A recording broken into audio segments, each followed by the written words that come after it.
come back for the second. India have won the test match. India have won the series. They're going to get back for two. India at home. Lords goes wild. Hello and welcome to the latest episode of the 81 All Out podcast. This is Siddhartha Vaidyanathan at Southee on Twitter. And today I'm joined by the regular crew to talk about India's 1-0 victory in the series against New Zealand. Recently concluded series, famous for Ajaz Patel getting all 10 wickets in an innings, which we will of course talk about. So full house today. Ashoka at AB Van, Mahesh at Cornered, and Kartikeya at Cricketing View. Hello, welcome everyone. Hello. Hello. Hi. Okay, good. All are present. Attendance has been taken.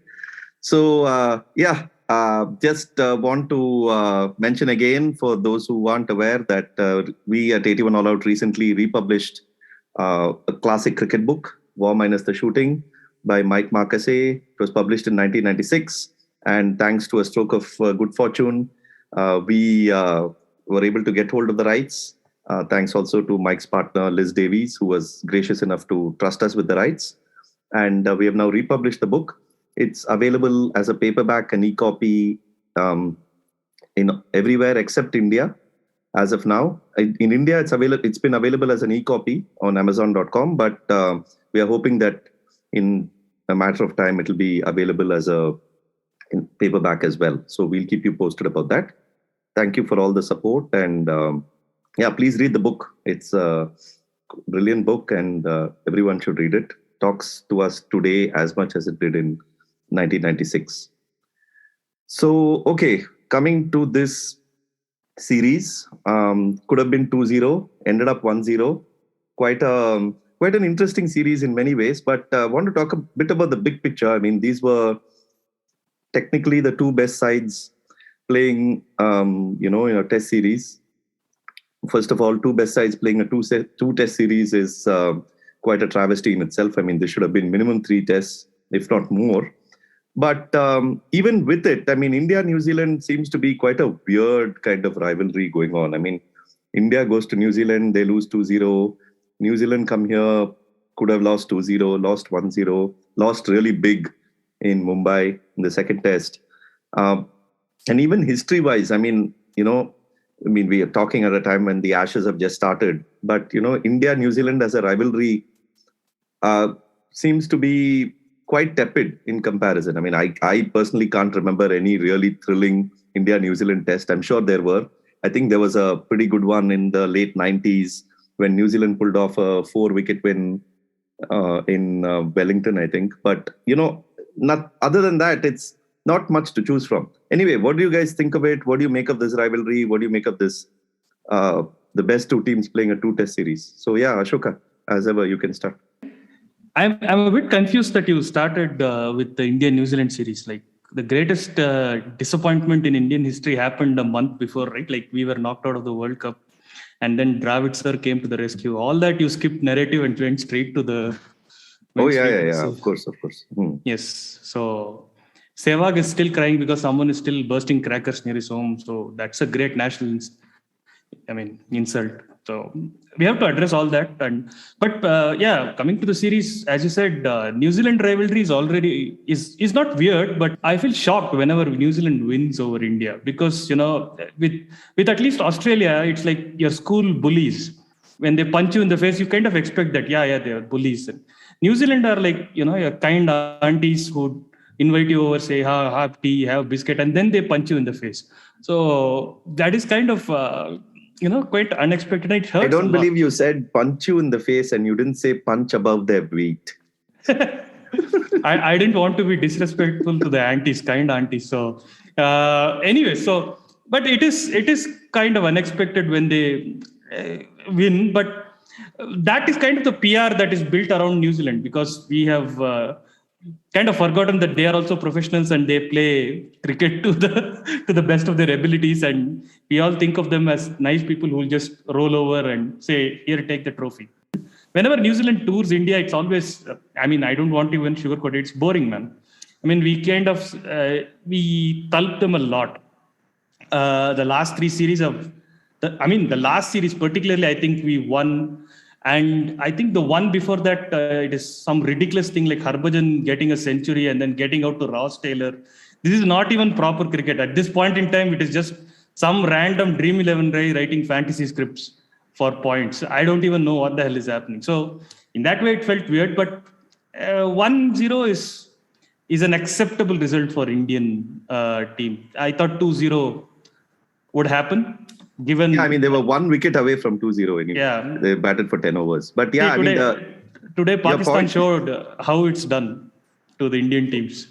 Oh, okay. Now you're bringing that in. not for the first time Pakistan is showing India how to do times. it to the Indian team. So I mean, Yasir Shah showed it long back anyway, how to get a wicket in the end.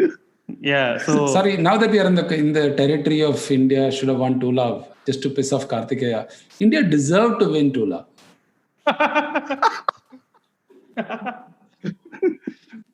Yeah, Kartikeya, did India deserve to win 2-0? Come on, you have not taken up the bait.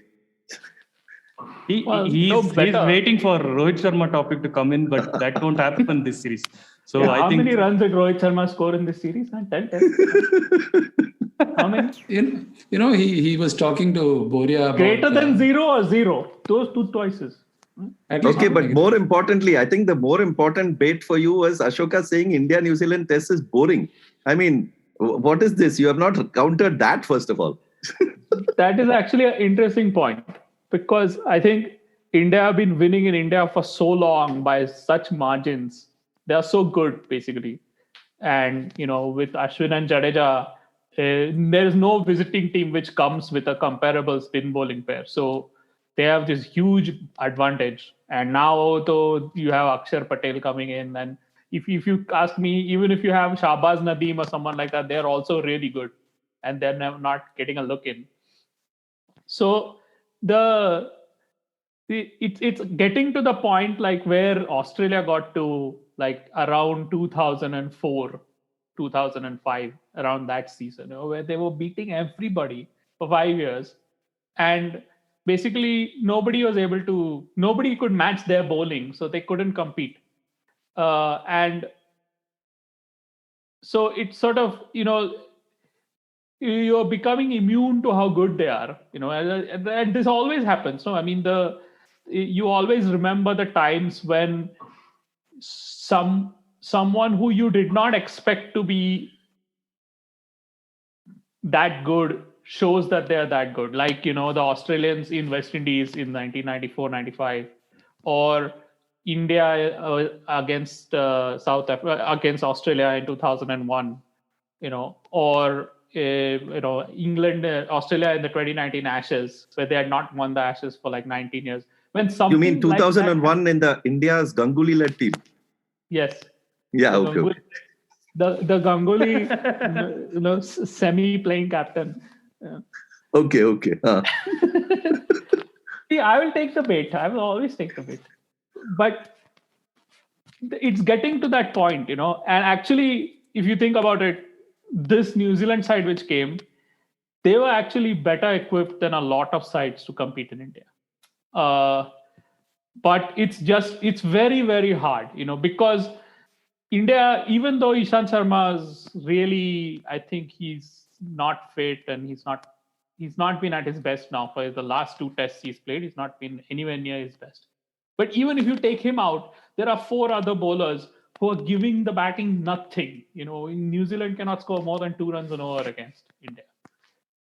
And very few teams have come to India and managed to score, because it's just suffocating to bat against India. And so you sort of get immune to that. You stop noticing how excellent that is. Excellence generally is boring.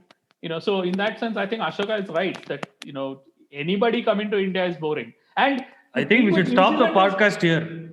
He said I'm right. Done. No, he's right. But the thing with New Zealand is like, unlike England or Australia, there are no villains also, no? Because England and Australia always come with like some gung-ho partisan noise-making machines in the press box, or, their ex-players are trolling people. There's some hangama going on at least, even if they're getting hammered on the field. So at least it is entertaining. From an entertainment point of view, from sort of a excitement point of view, if you're not excited by Ashwin's bowling on a slow pitch, or if you're not excited by Ravindra Jadeja's bowling on a slow pitch, there's not much for you in these series. So I agree with Ashoka. But I want to come back to the main question. It's still not answered. How many runs did Rohit Sharma score? 0 or greater than 0? This is not an individual thing. It's a Bombay quota. You have a Bombay batsman who made 115. This series is done. Your quotas are fulfilled. Yeah, exactly. And I mean, one other point which I disagree with Kartikeya, which we will come to, is whether New Zealand were, equipped enough to come to India as they should have been. But anyway, Mahesh, big picture points first. You can go and talk about the series and the rivalry and whether India New Zealand is boring or not. I think it's a bit of a travesty that we have these 2 test series, and like I think KD is right in the sense that this New Zealand team is better equipped to compete in India than most of the teams who come to India. I mean, they've got a pretty good batting lineup, and they do have, with Ajaz, they do have a pretty good spinner as well. And Southee has an exceptional record in the subcontinent. The other point that KD mentioned is that when someone like England or Australia come, there are these typical narratives which keep people entertained. One is the villain, some trolling. But the other thing is when someone like James Anderson takes 2 wickets in Chennai, they celebrate it as if it's the greatest spell of fast bowling bowled in the Indian subcontinent. And Southee comes and takes wickets in Sri Lanka. He comes and takes consistently wickets in India. He's bowled some splendid spells. Even the last time, was it the last time or the one before, where he had the 5-wicket haul in Bangalore, which cracked open the test, was fantastic. It is a bit of a pity that we don't get a fuller series. And even when you're talking about India going to New Zealand, a lot of the times they tend to be these sort of damn squibs, partly because of the shorter nature of the series. Like if you remember the New Zealand series that we had, it kind of got lost in the whole. I mean, even when you're talking about India's incredible performances abroad, it kind of gets missed out. Not so much because India lost. If India had lost a 3 or 5 test series in New Zealand, it would still be talked about. That's a frontier for them to conquer. But because it was a 2 test series and it was just squeezed out of nowhere, we kind of tend to forget. So in that sense, it is a pity. In terms of boring, I'm not so sure. Particularly, I didn't find this test series boring at all. The first test was fantastic. I mean, I do have some things to say about that Dravid's gesture to pay the groundsman, which is kind of ridiculous, to be honest, because I enjoy such pitches. Those are the pitches which typically test the sort of so-called test cricket fans, because they complain about how test cricket is dead and it's boring and it's going to be a draw if it goes on. I mean, it took us some exceptionally talented cricketers to get us very close to a result there. It was entirely possible that, like, if even with an Indian team with Jadeja and Ashwin, but without Ajaz Patel, it could have been a little less entertaining draw. And those are the pitches which are really the true test of test cricket fans, because they get impatient very soon and they're like, oh, the test cricket is dying. This is the kind of pitches that should never be prepared, and how will the game survive, and so on.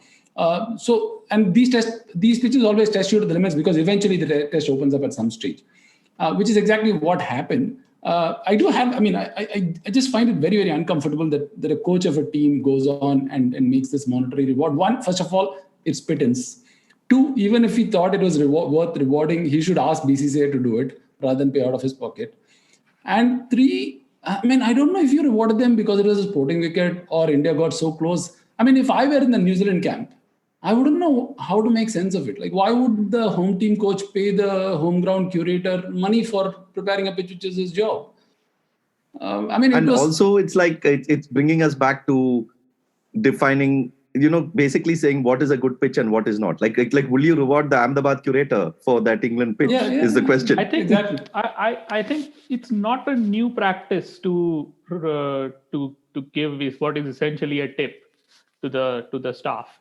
No, earlier tip was different, right? But now the reasoning is that it's a sporting pitch because it's no, but that's he was asked about it, and so he must have said something. But the point is, I think that the real problem here was that the fellow at the UP Cricket Association went and made a grand announcement saying, "Oh, how wonderful!"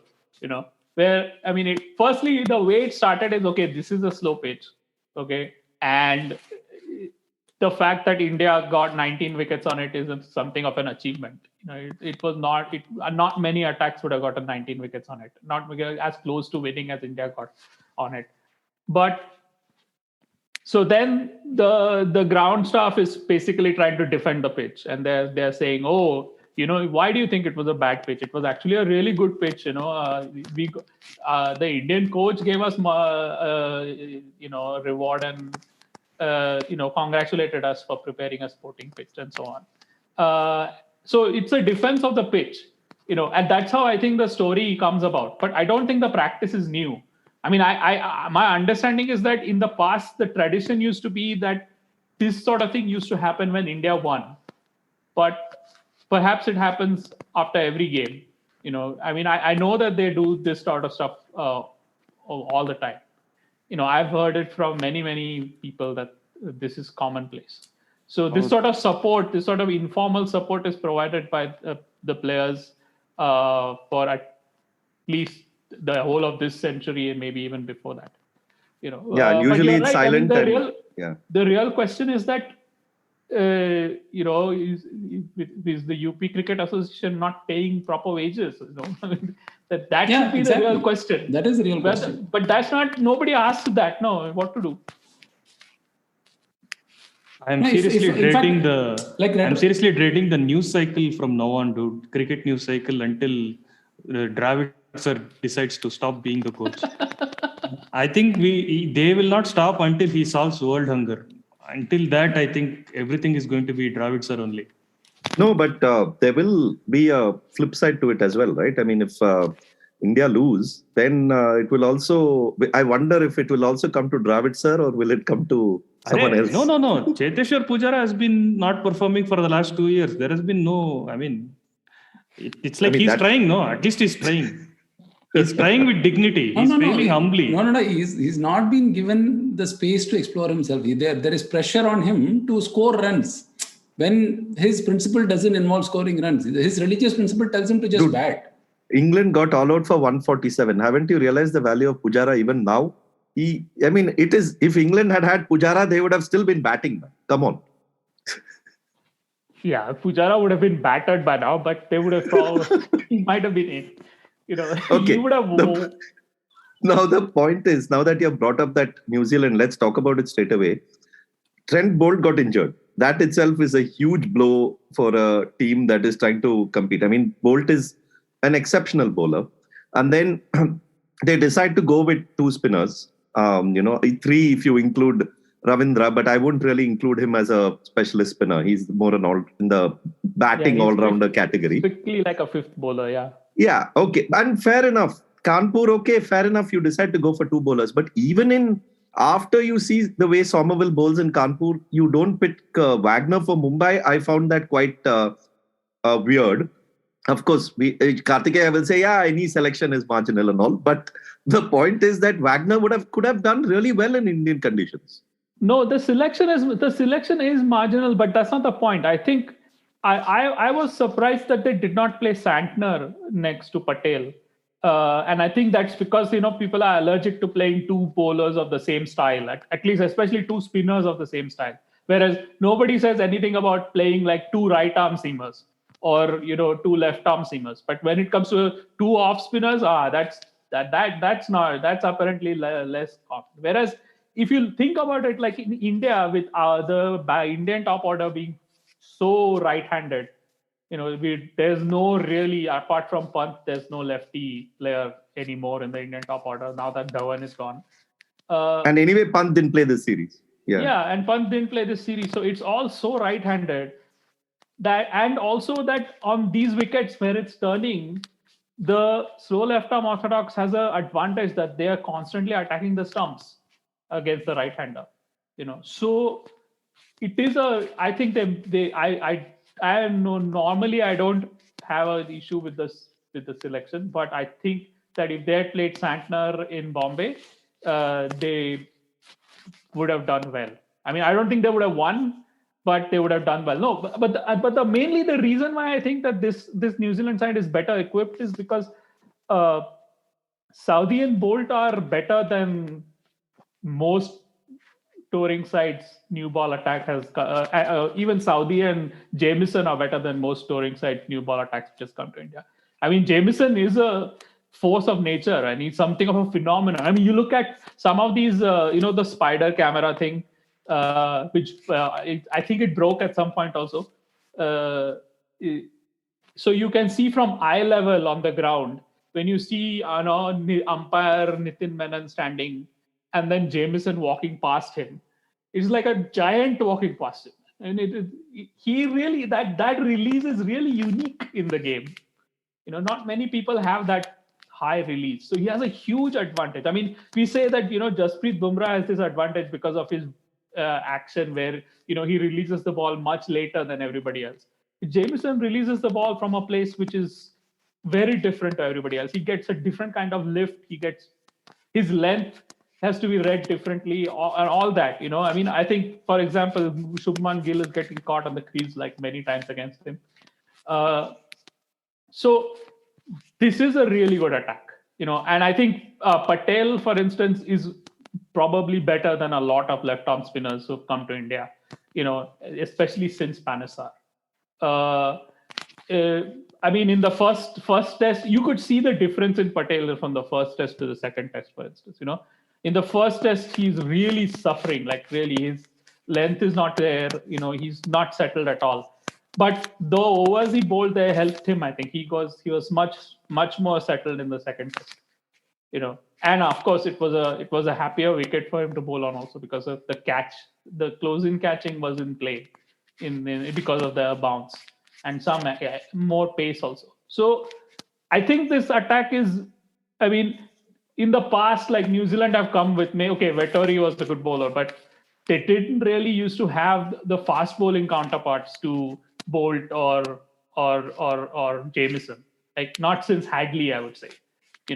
I mean, the best. I mean, who would you say is the best? Their best visiting New Zealand bowler since then? Morrison, probably. And Morrison also has his. I think Dion Nash had a very good day. Yeah, in Nash Mohali, had a good day one in Mohali. Yeah. But Did Bond ever bowl in India? I don't think so, right? In a test? Bond he might did bowl in a Mohali. test. not a test. No, not in test. Only Yeah. in So yeah, that's true. I mean, and Southee is extraordinarily underrated when it comes to subcontinent. I mean, as Mahesh said, he's like one of the best overseas bowlers to have played in India in the last 10 years. All round, I think. Plus, all round, I think his last 1.5 years has been across formats has been really, really good. He's been finding some, good form, and he's really good even in T20s and ODIs. So No, and it shows, right? I mean, Southee is the kind of bowler that you would expect to do extremely well in New Zealand conditions or in English conditions. But it shows that even in how a bowler of that style and that sort of swing, predominantly swing bowler, has found such great success in India. So it just tells you that it's not just condition specific, but it's a good bowler can achieve great success in India as well, and Sri Lanka as he has, and even UAE. I think he had a couple of. UAE's record is not as good, but India and Sri Lanka is fantastic. No, but UAE in that series that they won, I remember him having a couple of pretty good spells. I mean, maybe I'm wrong, but yeah. I mean, come on, Southee has 322 wickets at 28 in his career, and not many bowlers get that far in a test career. Exactly. That's a pretty heavy duty career, I mean, I think only Hadley has more wickets for New Zealand than he does among fast bowlers. So yeah, that's phenomenal. I mean, the only thing I was slightly disappointed about is that I felt that teams, New Zealand could have gone the way of South Africa or Australia in the past, who have come and said that okay, our strength is seam and quick bowling, and we are going to basically go with that, and even if it means going with just one spinner, that's fine. But I think with Bolt injured, they were handicapped straight away. But I thought Wagner would have been a good addition. Anyway, selection is what it is. But let us talk about the story of the Mumbai Test sort of performance, which we will all remember for a long time. How we will remember it is a different question. But there have been 3 times where a bowler has taken 10 wickets in an innings, and 2 of which has been in our lifetime, which is itself quite amazing. And also that, what does one make of this? I mean, I don't know if it can be classified as an all-time great performance, but at the same time, it was very good bowling. I mean, there is nothing, nobody should take that away from Ajaz Patel, that he bowled extremely well. He bowled far better than many other spinners have in India. But yeah, what did you make of that? Getting all 10? Is it just like a freak? Yeah, it is a freak. It ends up being one of those things, right? But had he got only 7 or 8 wickets, it would have still been an extraordinary performance. He didn't get much support from Sommerville from the other end. Sommerville couldn't stick to a length for like more than 5 balls. Like every other over, he would get tapped for 2 or 3 runs. I mean, he didn't bowl much maidens at all. So there was no support coming. And essentially, since I think Latham didn't want Southee to be, run down to the ground, so Ajaz had to hold one end up for what? At some point, he was bowling 24 overs straight, I guess. 24, 25 overs straight. So that in itself is extraordinary. He was lucky. I mean, 10 is actually lucky. It means that the other bowlers have to have something gone wrong consistently for you to pick 10. So he got a 10, and it's a nice story. I mean, it's not the bowler that you expect to get 10 is what that's what is slightly surprising about it. You would expect, let's say some of the greats that go today, like Rabada or Cummins or even spinning, because spinners somehow get a lot of overs to bowl. You would expect Lyon or Ashwin to get 10. Ajaz, such early in his career, 10 is great, man. I mean, it genuinely was a happy moment. It was surprising, but it was also a happy moment. I mean, the guy seems to have quite a bit of backstory to his life and career. So nice that he got a 10. It would have been better if it would have been better that he got support from other end, and he would have been happier with the 6 or 7, and they put up a better fight. But yeah, 10 is good for him. Not so good. Yeah, for New I Zealand, was looking at the list of bowlers who ended up with 8 or 9, and we were pretty close. And I'm still astonished that Murali didn't end up with 10 like 5 times, man. I mean, there were times when he was the only guy bowling. He would bowl from one end all through the day, and he was often had very, very little support. And and there was one funny video of him getting 9 and Vas actually getting the 10th, and hardly anyone appealing. And then finally someone appealed, and I think the batsman started walking. So then they had to appeal. So otherwise they were trying to keep it on the down low. Yeah, but Vas was there, man. I mean, Vas was actually a very good bowler. So Vas was a very good bowler, no doubt about it. But there were conditions where even like Vas was not effective enough. So Murali used to end up taking like bagfuls of wickets back home. How can you forget Dharmasena, man? Of course. We cannot, after seeing the World Cup final, we cannot forget Dharmasena. Don't worry. Legend. Yeah, Dharmasena. Dharmasena, though, I think was a better one-day bowler than a test bowler. Not test. Yeah. They didn't have even Vas, for instance. Okay, Vas was there. But point is, if you had to think of one bowler who theoretically had the most chance of getting 10 wicket hauls in an innings, it was Murali. Like one was not possible. Even Ashwin, as prolific as he is, he's got Jadeja now, Ajaz Patel, and also Umesh, and all the fast bowlers also get wickets. Siraj. But yeah, I think Murali was the model perfect cricketer to have had the most 10 wicket hauls, and it's quite surprising that he didn't have even one. So what about Ajaz? I think it's fantastic for him. In fact, if you're watching that day, he was the only one capable of who looked threatening enough to take wickets, and basically the other end was so lacking in penetration that it seemed inevitable even when he had taken 5 or 6 wickets. Like with Kumble, you started sensing it only after he took 8 wickets, and with like even Murali, for instance, the one that didn't happen. Like when people talk about it, they talk like or Richard Hadley, for instance. After the 8th wicket or the 9th wicket he takes the catch of the 9th wicket, for instance, and so on. But with this guy, it seemed, I don't know, perhaps it was just me, but to me, he appeared to be the only bowler penetrative on that pitch. And the wicket was offering quite a bit, just the grip that he was getting from the surface was so beautiful to see. And partly the release, in fact, it's probably how the ball comes out of his hand and the fact that he put in quite a few overs between the tests. I don't know what is it that changes. Pitch certainly played a part, but he was hitting the right sort of areas so consistently that I think he richly deserved the 10 wicket haul, because the difference between him and the other bowlers was so vast that it seemed inevitable even after he'd taken 5 or 6 wickets. Yeah, and credit to the keeper as well. I mean, Blundell was exceptional. I mean, that catch to the way the Mayank got out. In fact, after making that edge that he got, beautiful ball, but also beautiful catch at the back. And often bowlers will end up with 8 or 9 wickets because there will be some drop catch here or there. There will be somebody who misses a chance. But here, I mean, he had great fielding support as well. So, I was just thinking about the batting equivalent of this as well. I mean, just imagine a player makes like 350 or 375, and then team loses by like an innings, or team loses by 300 runs. I mean, it's quite bizarre, right? When you think about it in the batting sense, but doesn't seem that bizarre in the bowling sense. Karthikeya? But it's not symmetrical like that, no, because big innings are equally likely to be scored in draws and wins, whereas big wicket hauls disproportionately come in wins or defeats, because a big wicket haul suggests that it's a result pitch. But the thing about Patel, no, I thought that basically it seems to me there are 2 types of spinners who come to India. There are 2 types of, especially finger spinners.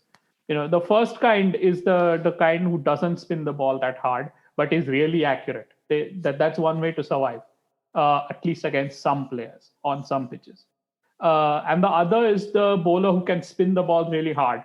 The great bowler is the one who can spin the ball really hard and has iron control of length and line. So then all the dip and the swerve and drift and all that comes into play, and it's allied with like this superb control of line and length, and you get Ashwin basically.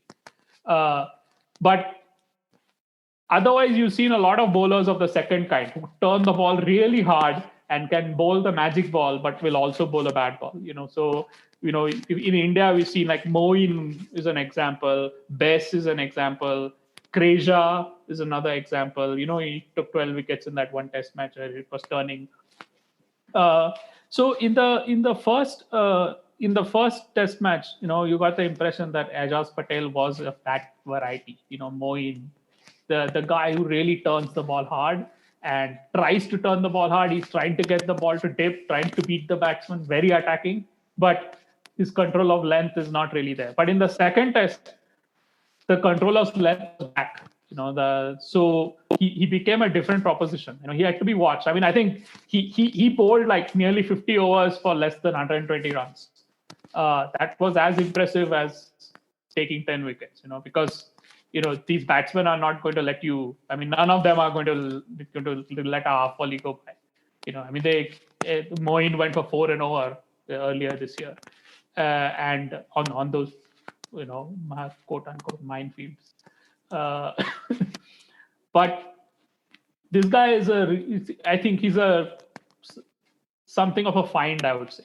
I mean, I'm inclined to think. I mean, and it was like, I don't think it's a mystery, because like some of the New Zealand guys, like they were saying that, Ajaz Patel is like one level better than everybody else we have. But there's no question. He bowled beautifully in UAE as well when they won the series against Pakistan. He's bowled well in Sri Lanka. So, I mean, in fact, going by his track record, his performance in Kanpur was a bit of a surprise. Yeah, but that was, I mean, according to Williamson, that's because no games in the run up, and no tour match also. So, I mean, I was thinking actually that if in the old fashioned tour they had a tour match, then maybe Patel would have been a different proposition even in the first test. I still don't think he would have got wickets as much, because that was really, really, really hopelessly slow. But he would have been harder to play. He would have missed his line and length less often. The left-arm spinners always have, when they're not hitting their length, they always have that tendency to bowl the ball at over-pitched outside leg stump.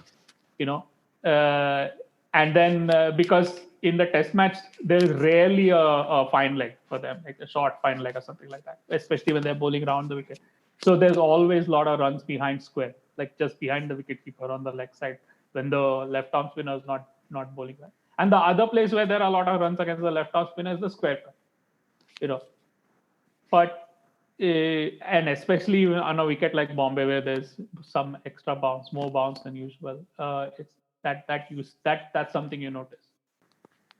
I mean, Ajaz is also like, a bit of, first of all, New Zealand don't play that many tests. And even when they play, it's like a 2-test series. Ajaz doesn't even play that at home. I mean, he rarely will get picked in a test at home because of the conditions.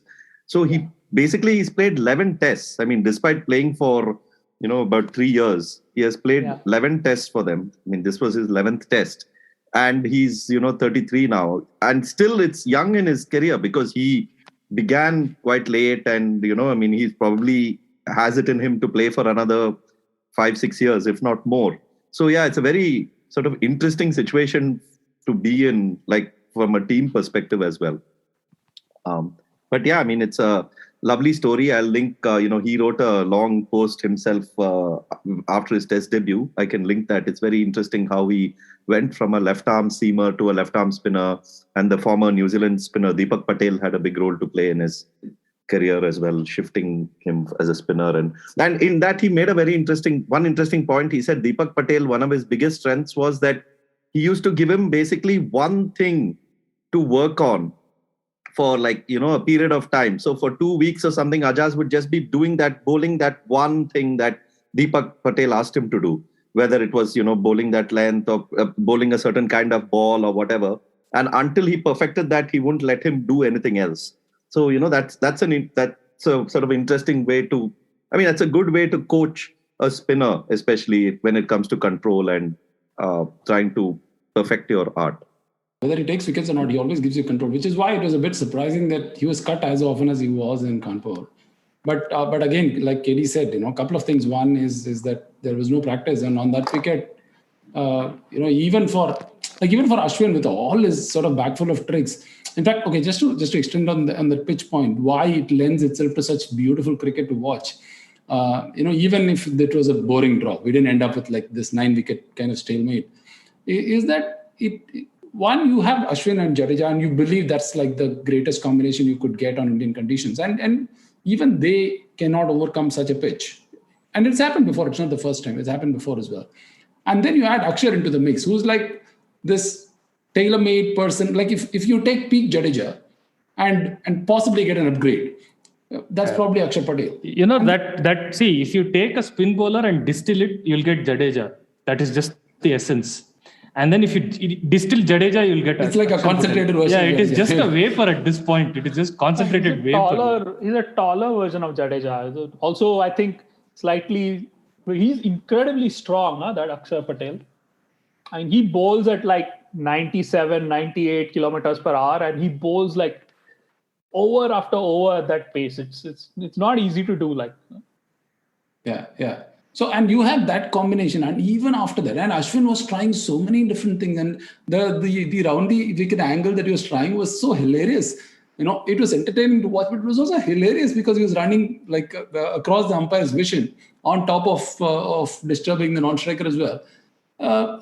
And usually spinners are discouraged from experimenting too much. And typically, Murali Karthik went on talking about how spinners have to be patient on a wicket like this, and you should not experiment too much, otherwise you lose control and so on.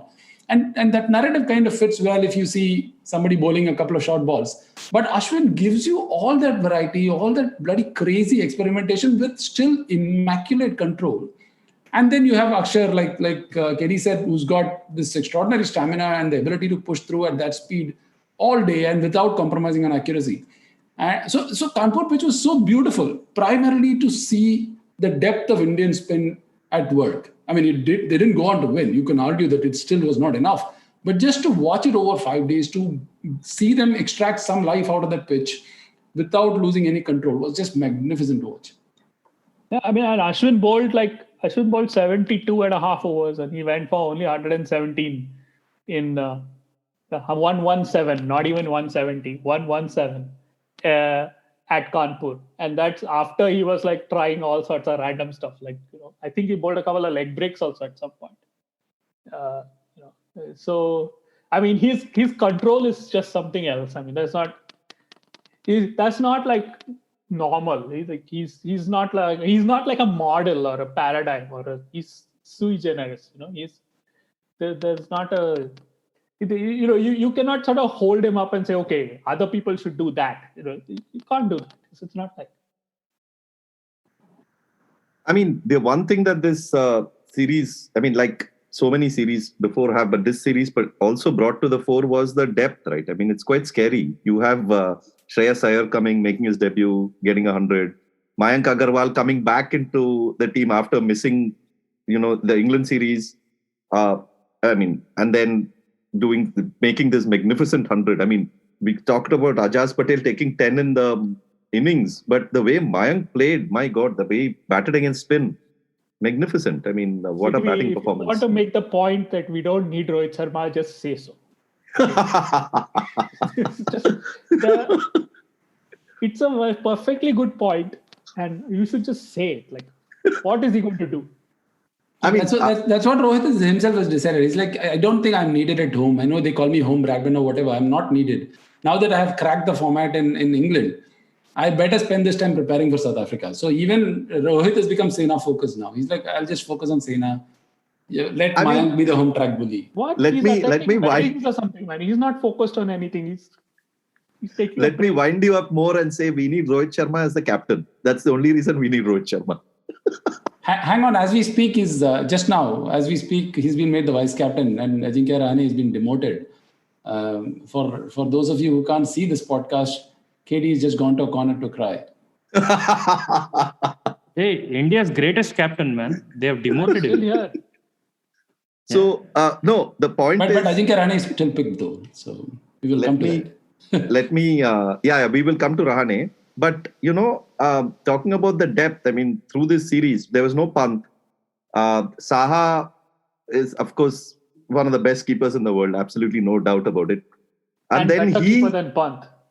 Oh, yeah, for sure. And then he gets injured. And then you have this third, KS Bharat coming in as a substitute keeper. And then he's showing what a good keeper he is in Kanpur. And then Saha having an absolutely exceptional test in Mumbai on that pitch, to keep against these Indian spinners cannot be a joke. And, amazing test for Saha there.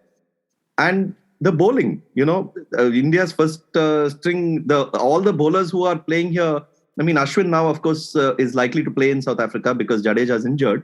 But other than that, none of these bowlers may even bowl in the first test in South Africa. So that's the kind of depth you're talking about with Umesh, Siraj, Akshar Patel, and then Jayant Yadav, who came in for this Mumbai test after so long and, was a backup. He plays only the Mumbai tests. Yeah, he's a Mumbai test specialist. Last time he played and made a century, no? I mean, I would still prefer that Ashwin plays all tests as possible. I mean, I don't care about depth, but I just want to see him. And I was very happy that he got wickets as well, because now I am starting to worry because this poor guy is not getting overseas tests, first of all. And now he's bowling in India and these 4-5 people come and take wickets. And when Siraj was taking wickets, I was like crazy. What the hell are you doing, dude? There is only 10 to pick. And this guy is coming and taking 3 of it. When will Ashwin go past 600, man? We are just waiting. No. In Mumbai, what happened was Siraj and Umesh start bowling that exceptional opening burst. And then Akshar Patel comes. And by the time Ashwin comes, half the side is already out. Yeah, this is the worst thing that could have ever happened to Ashwin. So as a extremely partisan Ashwin supporter, I feel bad about the depth India is having. Dude, Ashwin took 8 for 42 in 30 overs in that test match. What are you talking about? He used to take 20 wickets in. Book cricket figures, man. 8 How much would he have taken without this depth? Think of that. No, 2 tests, 3 tests and all, he used to take 20-25 wickets at home. And that used to be a consolation point because anyways, these guys are not going to play him overseas. Now they have made it a policy only. They have won in England without him. So now it is like written in stone. Okay, Sena, no Ashwin. Unless Jadeja gets injured like this or whatnot. Otherwise, there's no Ashwin. So at least give the home quota to him. No, hang on. First of all, why are you giving them the narrative they want? India did not win in England without Ashwin because they've not yet won. And India did win in Australia with Ashwin. Oh, so you are still considering fifth test as part of that series, is it? Of course. No, they didn't. Ashwin did not play the last test match of that series. It was 1-1 over the 3 tests that he played. Exactly. Washington Sundar is the one who won us that series. Yeah, exactly. But that's just the spirit of Ashwin in Washington Sundar which enabled them. Yeah. So but you really have to watch this guy. Yeah? You really have to watch this guy. Rohit Sharma, Ashwin. He says gets away. Dude, every discussion is cannot go into Rohit Sharma and Ashwin, man. Let's talk about Mayank Agarwal. What an innings! Please, no, but first I bring want up to the Karnataka boy. First, I want to make one point. We can get to your Karnataka boy later. But what is your point? There were 8 first choice players missing in the second test. Plus, 2 of the middle order batsmen, experienced but have not made a run, who cannot bat to save their lives in the last 2 years. If people are to be, they are averaging less than 30. Okay, so that's less than guys. 20. Hello. Rahane is less than 25 also. Don't be so generous also. Don't put Pujara and Rahane in the same buckets. Rahane was dropped. I'm talking about Kohli and Pujara. Oh, okay. Rahane was not dropped. Rahane is already counted in the 8 missing people, 8 first choice missing people. Because technically they said he's not dropped, he's injured. He's probably injured. Let's not. I mean, I don't doubt it when they say he's injured, he's injured. Can you imagine? I was thinking the other day I was on the bus and I was trying to make a team for India in 2002 or 2003 with 8 first choice players missing. And I couldn't make it. I couldn't make 11 players. Why? What do you mean? No, you just run out of names. I could not think of 11 plausible candidates. We just never had those many options. You get to Iqbal Siddiqui and players like that, I mean, at home, I think you would have had situations where you could have definitely had this, but not this level of excellence. 8 is ridiculous. 8 miss 8 and still have such a competitive team is just ridiculous. Yeah, that's for sure. Especially, fast bowling for sure. I never have we had such fast bowling depth. Spin we might have had, but I don't know if we would have had this level of excellence with Akshar Patel level of excellence at the third spinner. Yeah, and the missing 8 players, this team would probably still have beaten most teams in India. They would have. Because basically with the 3 spinners, there's nobody the visitors can field. Actually, I don't think that's true because I think the Australians probably could field a side with 4 top bowlers even in India. You look at the bowling performances of people like Jamieson and Southee in this series, and you see that if you can do stuff with the ball, and especially if you look at the Indian fast bowlers in India recently, if you can do stuff with the ball, there's something in it for you. And I think a lot of the Australians would be hard to beat with this side, but most others.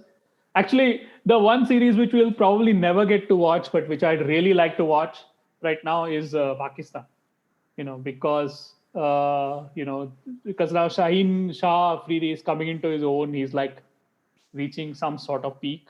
Yasir Shah is still Yasir Shah, and they have a couple of good finger spinners. And they have Rauf and Hassan Ali, who are different kinds of bowlers. So they have actually a nice variety in the attack. And I think it will be a great series if it would happen. But there's no chance of it happening. No, sorry, before we go to Mayank, I want to just talk about Siraj a little bit. And that spell was so breathtaking. Not just about what happened, right? You've got to consider the fact that the New Zealand seamers, which is Southee, who had a very good test in Kanpur, and Jamieson, who also was pretty good, couldn't get much out of that wicket. And you would and Ajaz was so good at one end that like I mentioned earlier, it seemed inevitable that he's going to pick up all 10, even when he had picked up only 5. And then you see Siraj coming out and bowling like that. You start to wonder, is it even the same wicket? How do you I had this question when Southee was bowling at Kanpur, saying, okay, let's say you know why Wasim does well in subcontinent, or you know why Kapil does well in subcontinent, or you have some understanding of why McGrath, like for instance, does well in the subcontinent, or why some bowlers don't do well. Like you look at Southee. Like if I had to watch Southee bowl in New Zealand, I would think of him as the kind of bowler who has no chance in India. Like he's got this swing and he doesn't have the pace. He's not too tall. He's not going to hit the deck too, and extract too much out of Indian pitches. And then he comes and does this, and it all falls in place. And you watch him. I still can't figure out what makes someone like Southee so effective in India. Whereas it's easier to make sense of, let's say, in the case of McGrath, for instance. And then you watch Siraj bowl here, and you see all the elements. When you watch Siraj bowl, you see all the elements that makes all the Indian fast bowlers so successful in India. Shami and Umesh and Siraj.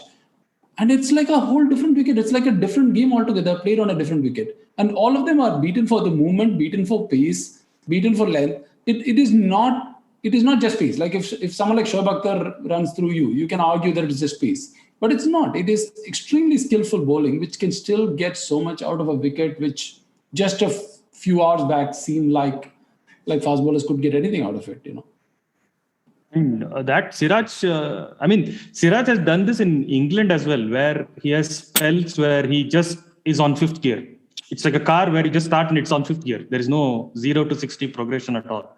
It just attacks from the word go. So I think I've seen spells like that in this English tour, where Kohli just told him, or he just decided on his own, saying that screw all this, I'm just going to attack. If I go for runs, I'll go for runs, but I'm going to create as much chances as possible. But anybody can decide that. But to actually create chances with that kind of skill, Siraj was very special. And it's actually joyful to watch that. You get the thrill of fast bowling in India. It's very rare, no? You can't say that. With all these spinners taking bucket loads of wicket, this guy just comes in and takes 3. And the contrast, right? Like you have, after you see that Ajaz Patel getting 10 wickets, there's this sort of rhythm that has been developed into the match. Then suddenly these guys just come and just break the rhythm open. Like they're like, what are you talking about? Umesh and Siraj just come and just absolutely, like they're full on flat out. Siraj is especially flat out, and Umesh is an absolute master at home. He has figured out exactly how to bowl at home, and given a choice, he will probably be the India's number 1 pick for a home test. That's how good he is. Shami probably, but Umesh is pretty close there. But yeah, they just come and open the test, and then the India spinners have to come and look at the middle order. That spell of bowling. I've seen a lot of this Indian pace bowling attack over the last 4-5 years, but somehow, this took me back to like a time when probably like Dharamshala in 2017, or some of the spells that Shami had against South Africa in the home series. This was seriously a good passage to watch, just purely as a spell of fast bowling. Ross Taylor seriously has some bad luck too. That ball, I don't know how he could have. He was playing. It just moved the the last second and took the off stump. Poor guy. Already he was having a terrible tour, and to get that delivery. Yeah, that was just exceptional. And there was that other ball, right, where Siraj basically, I think it was the hat-trick ball, where he bowls and he's bowling with such force that he topples over also. He topples and he just appeals from the ground. While he's toppling, he started appealing also. Yeah. Oh, man. He's like, Siraj is like this classic, like old school, like I would imagine like the 70s or 60s fast bowler, right? Like no slower ball, this ball, that ball. Come in, seam up, bowl as fast as you can and be accurate. That's like that's it. I'm not saying full, he's... Right? Accurate is one thing, but he's consciously accurate, but he's also like brave enough to bowl full all the time.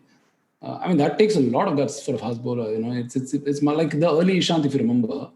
He was always impressive, but never had the wickets. And naturally, because he didn't have the, skills as well as the courage, it takes a lot of courage for a fast bowler to keep bowling full. And it's not like Siraj has had an extraordinary start to his career in terms of wickets per match. Like it's very easy for him to pull back, be conscious, and look at the average and so on. But no, this guy just goes full throttle all the time, and it's fantastic to watch. And look at where he's got it, right? I mean, Australia, England, India. I mean, these are like vastly sort of on pitches like quite different, and it's not some pitches not offering assistance, some pitches offering assistance. He's got it everywhere. Karthik. He's a very rare bowler in that I think he's a very artful bowler. This is a very faint memory. Because I was not old enough to actually, really know what was going on. But, he reminds me so much of Aqib Javed, in that, he has this very artful release of the ball. I wish somebody does a study of this sometime. I think he releases the ball in like 2 or 3 different ways from the hand, and he can bowl like 1 or 2 different types of cutters, and he bowls like 2 or 3 different seam positions, and he has like these different lines of attacks and different types of attacks, and he can basically bowl whatever he wants. I mean, his control is phenomenal, and you can see that in his first class record. You don't get that first class record in India as a fast bowler without having control, because if you don't have control, and if you don't have like, there are a lot of, again, like just like the finger spinners now, there are a lot of bowlers who are at his pace, not like Mitchell Stark pace, but Siraj, early about they peak up at like 90 miles an hour, but there are a lot of bowlers there who are like very metronomical and up and down and all. But Siraj is, Ryan Harris is another bowler like Siraj, very artful. He also gives the impression that he takes a lot of chances. He attacks a lot. He's very, very attacking. He doesn't really, and maybe this is because of the circumstances, because, he's the 3rd fast bowler, and so he has some license or something like that. And he bowls in a very deep attack. Like he's bowling with in the spin bowling support that India have. But he has this incredibly attacking mode of bowling. I've never seen him bowl a holding spell. No, that's right. I mean, it's like, you hear stories of Imran Khan going to Wasim Akram and saying, forget about line and length, just bowl quick, don't worry about the stuff. I mean, Siraj is basically like, he's full throttle, and it's the Indian. He's got the Indian length, he's got the English length, he's got the Australian length. He's shown that he can figure out the pitch quickly, and he can succeed across conditions. Do you think he figures it out, or do you think like they figure it out upstairs? I don't know. I mean, he probably does it instinctively, but the upstairs, you're saying the coaching staff. Yeah, maybe I'm sure there's a lot of data and stuff that goes in, and a lot of preparation, obviously. I'm not disputing that, but I think there's also, like, for a bowler to execute, I think you also need that intuitive understanding of the conditions quickly, and he gets it quick. I mean, look at that spell that he bowled on his debut, even in Melbourne. I mean, not a kind of pitch that you can easily adjust to on a debut, and he did. And I think it comes down to the fact that he has played so much A cricket, so much domestic cricket, traveled around the world, and the system deserves credit for that. True. Do you think he's now the default third option after Shami and Bumrah, or will you still go for Ishant? I mean, Ishant's had a terrific 3-4 years, dude. I mean, it'll be hard to leave him out of the thing. Yeah. But yeah, what do you think, Mahesh? I don't know. Unless injury is a concern, which recently is a concern, I think Ishant should get the nod for the third seamer. Perhaps not in India, but when you go to England, South Africa, whatever, I think Ishant has done so well for so long. I think sometimes the memory also tends to be quite short. I mean, I know he's had a couple of sort of okay tests, and possibly because he was not fully fit and so on. And because we have this depth, it's easy to kind of say, okay, Ishant is closer to the end of his career. Let's move on. Let's pick Siraj. But objectively speaking, he's still in the top 3 seamers, and especially when you go to South Africa, he should be. So long as injury is not a concern, he should be picked as the 3rd seamer. We can solve this very easily by dropping Ashwin and making it 4 pace bowlers. We can always do that. No, but India will always play 5. No, we'll play 5. We'll drop Ashwin and play 5. So we'll play Siraj and Shami and... Vihari will be the 5th bowler, man. These guys will go to any stretch of... Oh yeah, Vihari, who has been in South Africa preparing for this series. So that is also Dravid's idea, by the way. That is also Dravid's idea. Dravid realized that Vihari will not be used in India. Therefore, he sent him to South Africa. And then this bugger gets in ahead of Q, Shreyas, and screws up the whole plan. No, but I come on. First of all, that was when you have like a set of players, there is this whole idea of keeping them for the next series and all. See now, how will you drop Shreyas? He has come in and he has scored 100 and all. Now you expect to drop Shreyas for Vihari. It's not going to happen. What is this? Drop Pujara and Rahane, man. Why are you beating around the bush?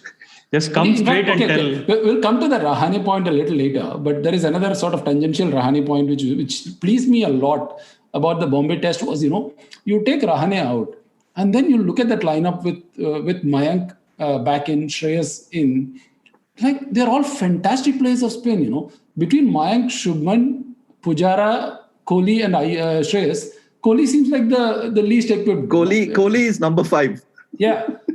The moment Rahane goes out, the spin playing ability of the average spin playing ability of Indian batsmen goes up several notches.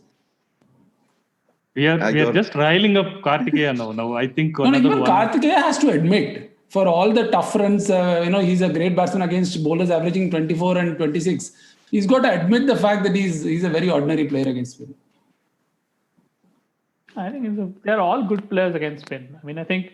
good, but look at Mayank. Mayank is exceptional. Yeah, but that's not the point. I think they take more chances against spin. These again, they come off and they're making hundreds good, but it's not going to happen all the time.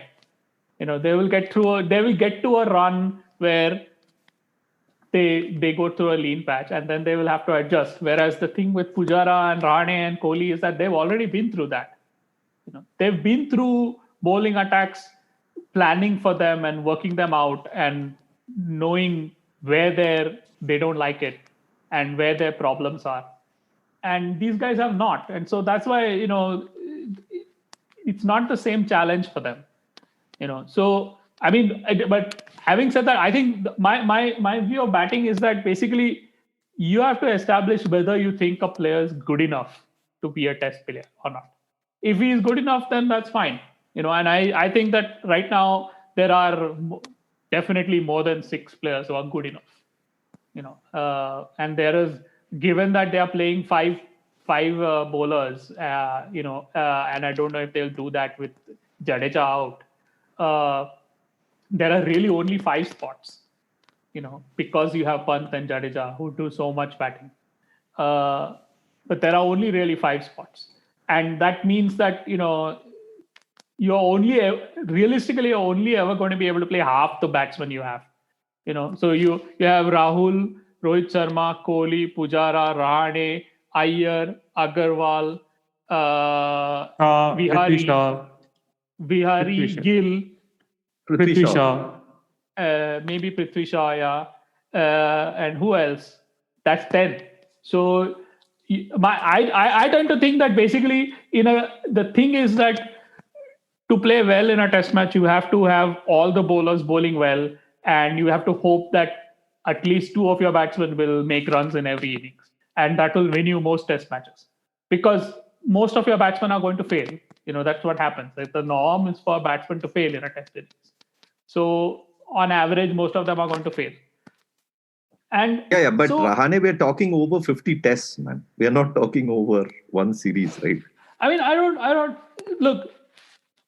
I don't necessarily think he's. It's a judge. If people think that he's no longer good enough to play Test cricket, then fine. I'm not convinced that is the case. I don't think that players fall off a cliff like that. I mean, you look at the numbers and it has been historically difficult to bat in the last 3-4 years. Steve Smith is doing amazing things and incredible things, but there are many of those players going around. So let's strike a reasonable compromise. I'll say this. I have no problem if they drop any of these 5 players, including Rahane, including Rohit Sharma. Yeah. So let's do the reasonable thing and drop Rahane, Pujara and Kohli. Kohli can still be a non-playing captain who doesn't come out for toss also. Rahul sir is non-playing captain, no? Rahul sir can also play. It's just, when he decides. No, I mean, the fact is that, and of course, we have made this point on this podcast often, and Mahesh has also said it quite emphatically. The point is that, when you go to an away tour, the away averages automatically becomes like a big yardstick and a big benchmark. So why home averages are never a benchmark at home. So Rahane at home has no say to come in comparison to all these players who are playing. Look at him. He's 39th, man. 40 players average more than 35 in India, and he's 39th. Where is you're talking about the whole of Indian batting coming before him at home. So, there is, you either pick horses for courses or you basically say, what? There's no. So basically the Rahane cycle has been first, he performed well in Sena. So let's give him the home test as a reward for that. Like even if he just sails through, we'll reward him for better performances in Sena. And then the next Sena cycle came and he didn't do too well. Then they're like, okay, he did so well in the last cycle. He can't do well in every cycle. So let's give him an extended run again. And then, quite surprisingly, he had one good home season in between, which actually notched up his averages. So if you look at the last 50 odd tests, his average is below 35. And a good part of that is contributed by the one good home season that he had in between and one West Indies series that he had. But otherwise, so even Kartikeya's point, I have a lot of time for the fact that this era is harder to bat and you got to adjust for it. You can't just... So, I wouldn't even put Kohli's current lean run and Pujara's lean run in the same bucket. But Rahane is unique because he's been very mediocre at home for so long. And he had one sort of great away cycle in the earlier one. But the other thing about Rahane is you break down. See, even if you think last 4 years have been difficult, but you look at the people batting in India. Why is his average so poor? So there is something unique to Rahane which is not equally applicable to other batsmen who are going through a tough era. And we got to call it out for what it is, that he's not a good batsman at home. He had a good run away, but not anymore. And then with the kind of talent that India has, it becomes very hard to justify that. So, but can you point out any issue, or is it just the fact that some batsmen have certain records at home and some batsmen have certain records? No, I don't think if you've seen, I've seen quite a lot of Rahane at home, as in Ranji Trophy, for instance. And even at Ranji Trophy, 2 things about Rahane. One, I'll talk about his batting at large and specifically about batting at home. Is that he's primarily a counter-attacking batsman. If you watch a lot of his Ranji matches, he scores at 70, 80 strike rate. He just comes down and attacks all the time. And even when he's attacking, and typically he bats in the top order for Bombay, and he milks all these seamers and medium-fast bowlers. In fact, Keddy once pointed out his numbers against really fast bowling, and it's pretty good. So pace is not a problem for him. And when he was at his best, because he was such a good counter-attacking batsman, even when the ball was moving around, because he was able to counter-attack early on, he was forcing the bowlers to air in length, and then he had that advantage and so on. I think over time, the teams have started planning better for him. They know the areas in which he's strong at. They've kind of, choked the runs in his favorite scoring areas. And therefore, he's had to dig deep on his defensive batting, which was never a strength. Like even when he was averaging 65 and 70 for Bombay, that was never a strength. And if you remember his early impressive innings in New Zealand or in South Africa, the 96 that he scored and the 100 he scored, they were all counter-attacking innings. They were not really him digging deeper and so on. So I think he's been found out on his release shots. And because his release shots have been yielding him less runs, he's been exposed on his defensive technique, which was always not the best sort of aspect of his batting. But as far as home is concerned, he's never been a particularly great batsman spin, right? He doesn't, his footwork, he doesn't step down the crease as comfortably as other batsmen do. He doesn't rock back as quickly as other batsmen do. You watch Mayank do it. I mean, I take KD's point that over time they'll figure him out and whatever.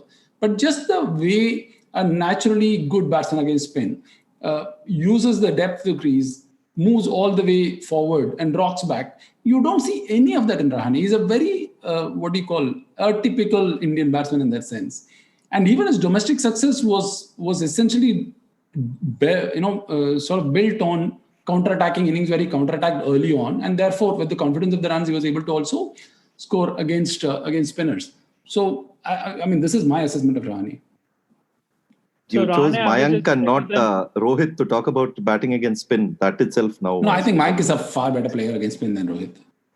To me, Mayank is like almost in the Pujara league. I don't think so.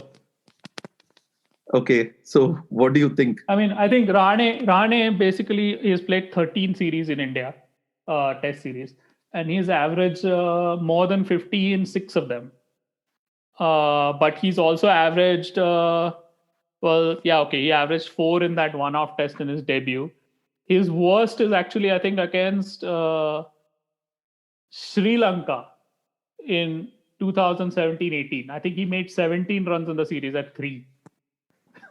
Suranga Lakmal. That's also the series in which Rohit made a comeback, scored 100, and the next series in South Africa, they dropped him.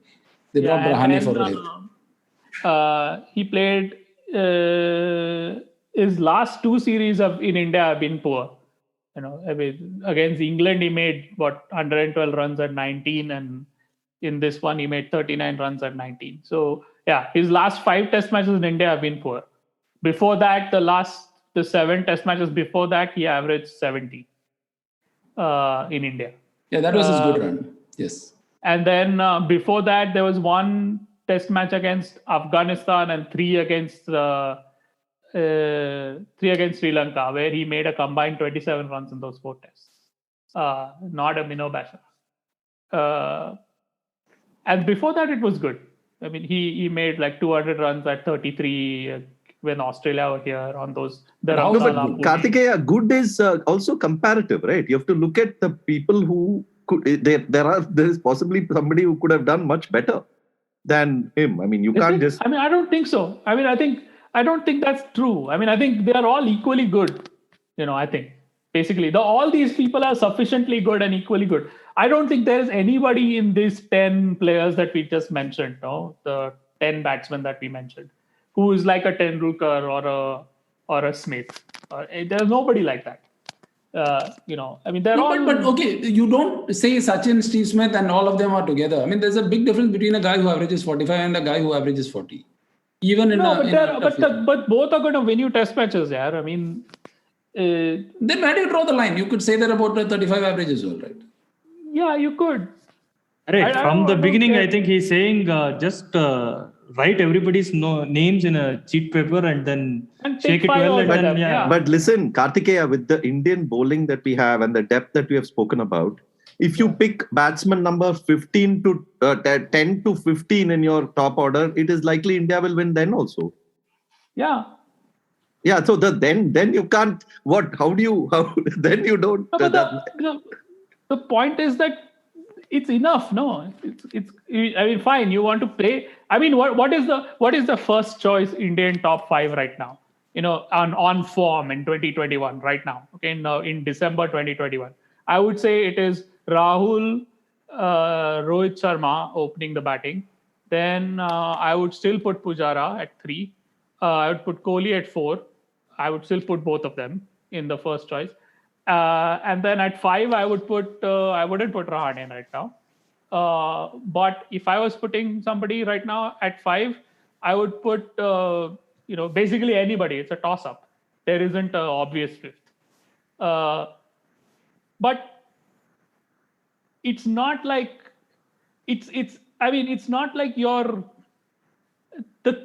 my objection is I don't object to your point that Rahane has not made runs. Obviously that is true, that's a fact. His record is what it is, and there are 7 out of 13 series where he's not averaged 50 under 50. and there are like a couple where he's averaged in single digits and whatever. That's all there. That's not my point. My point is that the way to judge batsmen is different from what we used to think it was. That's what I think now. Which is that what you want in a batsman, you have to accept that all batsmen are going to fail. Some batsmen are going to be in form for a while, and some batsmen are going to be out of form for a while. And that's what Rahane's record shows. I mean, he goes through these 2 or 3 series where he averaged 60, 70. Then he goes through 2 or 3 series where he averages 15, 20. And when he averages 15, 20, we say that, oh, it's terrible. Whereas some of the other players, their peaks and troughs are not that, especially in the top order, in the top 3, the players who bat in the top 3 in India, their peaks and troughs are not as pronounced, because it's probably easier to bat against a new ball in India. But I mean, I don't think the difference is as great as people are making out. I mean, for instance, I also don't think that Pujara and Kohli are in particularly bad form. Now, the judgment that they have to make is whether they're in decline. If they, and for that, I mean, I think, there's plenty of people in the Indian management and the selectors and all, and they can probably spot that. They can see a player and say, oh, whoa, this guy, he's lost something. He's lost a yard, or he's lost his eye, or something's off, and it's not going to come back. And that's something they have to evaluate. But I don't think the figures are going to tell you that beyond a point. Okay, but what about the biggest question that is now we are avoiding for a long time? Is Kohli in decline? I don't know. What At least the what you selectors seem don't to think know? so. Rohit Sharma is the captain of one-day team right now. Yeah. No, I mean, okay. Getting serious. What did you make of, Kohli in this series? And just batting in Mumbai, it was a little odd to see him. Not that, I mean, obviously every batsman has his own, times where he struggles, where he's extremely fluent, etc. But simply the visual effect of watching a Gill or a Mayank batting against spin and watching Kohli batting against spin, it was slightly like, what? When did this guy? What happened to this guy? What happened to? Remember, Sidvi? Do you guys all remember? Actually, I wanted to make this point since you guys are saying, what has happened to. The same question used to be asked of Tendulkar in like 2007, 2006 against spin. He used to get stuck. He used to not be able to get the ball off the square.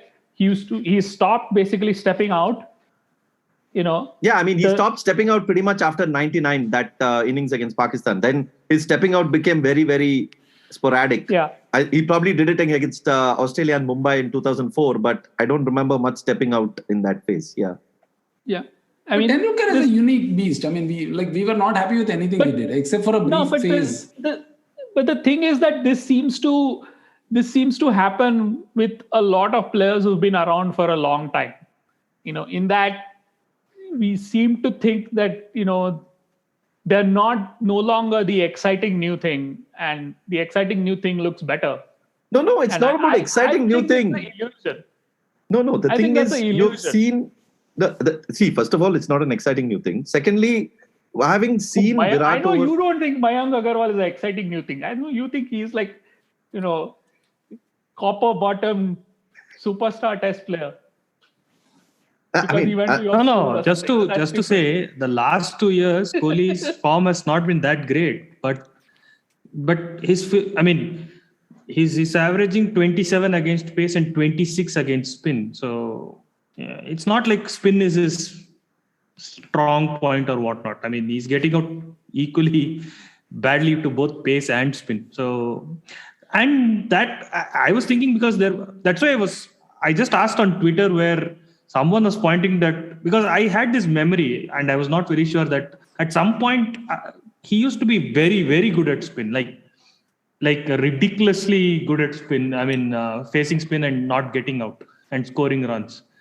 But that has not been the case the last 2-3 years. So I thought it was just me. But then apparently someone pointed out, no, gradually even spinners are figuring it out. And apparently teams are now thinking that bowling spin to Kohli up front might be a great idea. I mean, No, if there are the a couple of condition- points to that. I mean, KD's point is valid in the sense that there is certain level of fatigue for us of seeing the same batsman all over again, and it's not exciting enough. That's one part of it. The other part is that, you know, Kohli also, as he becomes more experienced, he prefers milking rather than, you know, being more flamboyant against spinners, which also happened with Sachin, which have happened with plenty of other players.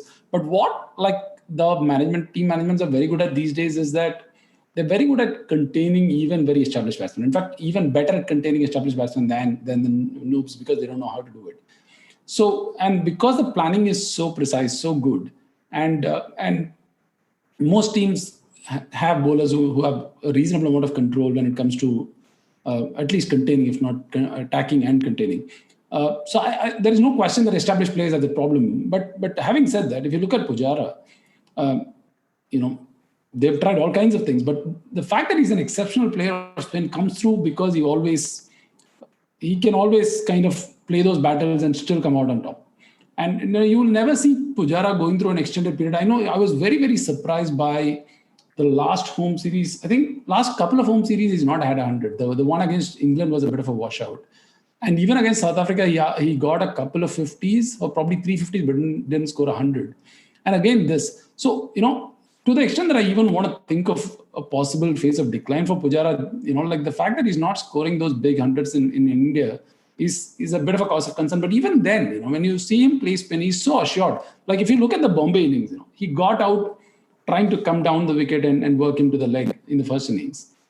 You know, usually, like someone like Kohli, for instance, any established player wants to protect himself against a repetition of that mistake first. So you'll not see them come down immediately. But Pujara is so naturally good at coming down the wicket against spinners, and he backs himself in all situations. When he came out to open in the second innings, it came through, right? He was so aggressive, and he did the same thing. The first ball he came down to the wicket was a very similar delivery to the one that he got out in the first innings. So even within that, you got to distinguish the fact that Pujara is a far better player of spin. And that plays a part in why Kohli seems a lot more containable right now. No, I'm just comparing Kohli with earlier Kohli. I mean, it's just the same player. I mean, maybe it's risk avoidance that he's trying something new, but I don't know. Maybe he has modified his technique a little bit to counter swing in England and whatnot, and therefore that is opening him up to mistakes against spin. Might be a lot of things. But the current lean run is not because of a particular type of bowling. It's not the lean run. The question was, like, when you watched Kohli against spin, you felt that something has changed to prior Kohli. That's the question, I think. No, and it's also the whole. You spoke about Rahane being an atypical sort of Indian batsman, right? I mean, it's also Kohli. His approach to spin is quite different to like how many of the Indian batsmen. I mean, you just see like a Mayank or a Gill are playing against spin, the approach that they're having. Kohli doesn't have that approach, and he has rarely had that approach anyway. It's not like in the past he was playing, but in the risk avoidance and how good he was at that risk avoidance and how good he was at milking the spinners, is what made him like what made him so good against spin. I mean, he could get them away for singles and twos anytime, and then occasionally he would get that boundary to put the pressure back. But now he's not able to milk them so easily as before. And your point, Karthikeya, about Tendulkar was that even in that time of decline, he could milk spinners properly. The problem was he was not smashing them the way he used to before. That was the argument. The argument was not that he was weak against spin. It was that he was not dominating against spin. No, and the Tendulkar phenomenon is quite unique in the sense that even when he was averaging 50, we were complaining that he was not attacking the spinners. With Kohli, we are only talking about it when he's averaging 25. Yeah, that's true. Okay, so we are running out a bit of time a bit, but to finish off this podcast, let me just let's go on a bit of a small fun exercise and ask all three of you, in your cricket watching time, among Indian batsmen, who are the best? Who would you put as the best three against spin? I would go with Lakshman, Azharuddin, and Pujara. I would go with obviously Bhai, then Tendulkar, then Lakshman. Who's the first one? Azhar Bhai. Azhar Bhai. I think Azharuddin, Lakshman and Pujara will be my picks, but just as a left field pick, what I want to add here is Dravid, because Dravid is an exceptional player of spin and he doesn't get his due because other players have more sort of flamboyant shots and so on. And please, on this podcast, at least don't say Dravid doesn't get his due. Please, don't use that sentence. Sorry. In any context. That's true. But he was exceptional at milking the spinners, and even when we're talking beyond 3, even if the list is about 10, somehow I don't see Dravid figuring too much in that. We'll add Sidhu, we'll add all kinds of players, but Dravid was exceptional at milking spinners. So yeah, I think probably the top 3 I would never question. It's got to be Azharuddin, Lakshman, and Pujara, and especially for someone who's batted for Pujara for so long. Even there was once. I think I probably tweeted saying, outside of Lara and Lakshman, I've not seen a player who's as good against spin as Pujara. And then some people still trolled me with that tweet. But I'll still go out on a limb and say that Pujara is an exceptional player of spin. So that's my top 3. But Dravid, on any other day, could probably sneak into the top 3. What about Vinod Kambli? How can you forget him? Yeah, okay. Which is why I'm saying when you expand the list to 10, people like you will bring in Sidhu and Vinod Kambli and forget Dravid. Then suddenly I will say Rishikesh Kanitkar, Atul Patel. Why are you going down the hill so fast? KD, do you want to come out with a list of 3, or you're going to say everybody is good against spin?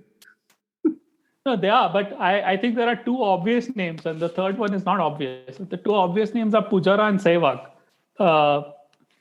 as far as I can tell. Sehwag was an extraordinary player of spin. I mean, he was. He actually was everything that people fantasize about Indian batsmen being against spin. I mean, he actually was that. He demolition. He's played spin like it was underarm bowling. So it was like that. Yeah, that's true. I mean, I can't forget that Melbourne innings of his where Stuart McGill comes out to bowl and this guy's like, hello, goodbye, bye, go, leave. I don't know. I not. Sehwag made 284 in 5 hours against Muralitharan. That is ridiculous. Oh God, that was one of the great innings. And not to forget the goal, the double 100. And I mean, he made the double 100 in goal. He made 280 in less than a day against Muralitharan.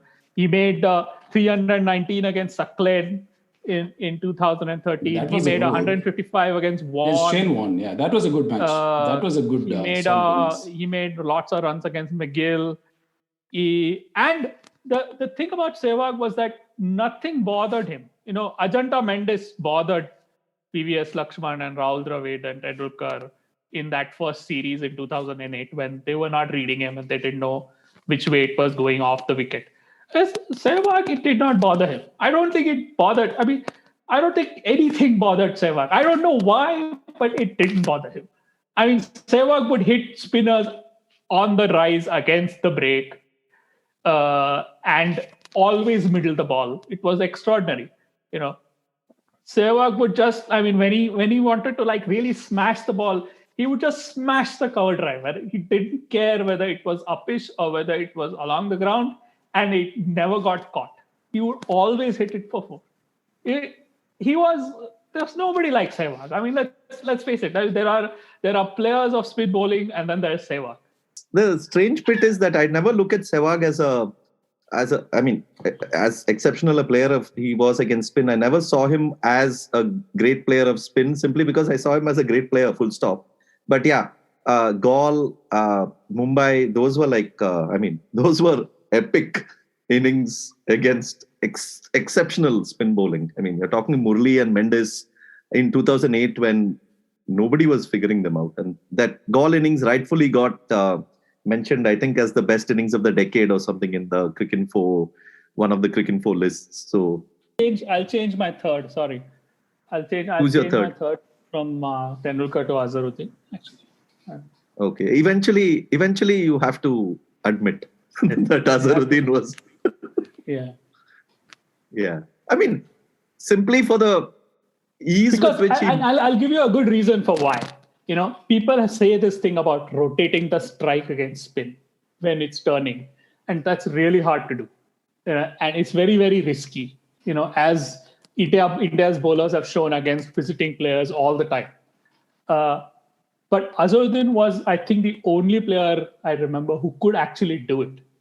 Like, he could play the ball off the pitch on top of its bounce against the spin, with the spin, however. And I mean, he could meet the ball so well that he could do it. But admittedly, this is a memory of me from school. So I don't know what I would think if Azharuddin was playing today.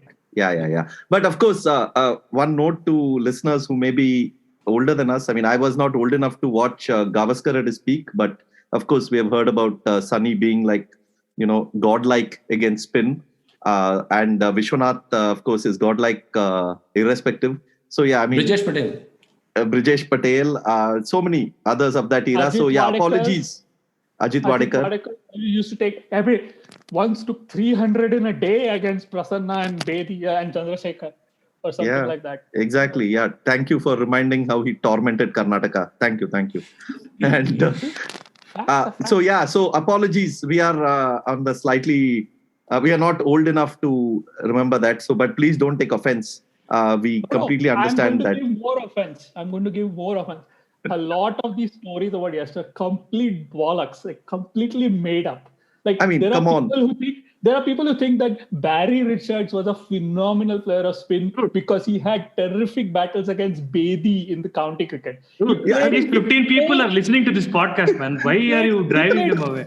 He played 4 matches against Bedi in county cricket in that entire decade. Okay, that does not qualify as like epic battles. Dude, Barry Richards said once that he will play the ball only off the edge of the bat and not of the middle of the bat. And he played a whole innings like that. Okay. So please keep it now. No, as great as he is, he's not even the greatest Richards in cricket. So it's okay. I know, he's not even the greatest Richards. True. I think now, by the end, I think we only 4 people will be listening to this podcast after this. Yeah. This gets no, I mean, a large number of our... Tendulkar also did that. Tendulkar once told Alan Malali, I can make runs against you with a stump. Actually, he probably could. Did he tell Malali or Caddick? No, I think he told Malali. I can score against you with a stump.